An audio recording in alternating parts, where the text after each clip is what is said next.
mungo këtë shembull prej Allahut Azza wa Jall për me pa pse zemra e besimtarit është ma e qetë, ma rahatume.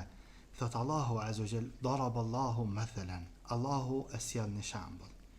Të kujna e sjell një shembull dy njerëzve.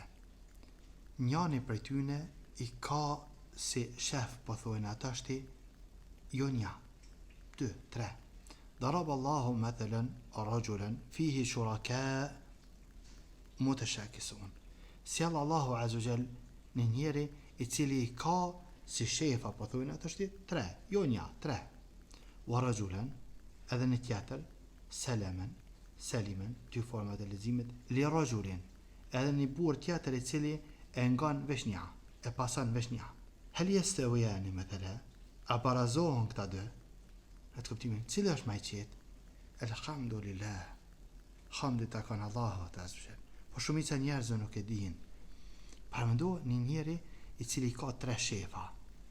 Kur rahat së mbahet. Njëri thot kështu, tjetri thot kështu, nëse rrokon mes veti, atë që në Evropë e din këta shumë mirë. E një që ka vesh një, çfarë ngan? Çka ti thot ç'është ban? Kë që ngan vesh një. Kjo është shumë e qetë. Me këta po du me thënë musliman, zemra muslimanit është e dërzume, e nënshtrume para Allahut një të vetmit. Qysh thot Allahu që ashtu ban. E zemrat e atyne që i bajnë shak Allahut Azza wa Jall në emër të Atit, të Birit, të Allah në rujt, të Shpirtit, të Shajt, Allah në rujt. 3. Kur nuk e din kush çka po thot.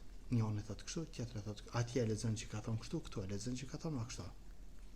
Edhe nuk mundesh ma moratu kur nëse për në me jetë libra atin. Se ka njësë që asë që lypër në atin. Më nëse për në me libra atin, kështu së në ratu është kor. E lusëm Allahën Azza wa Jall na po për muslimanët mirë.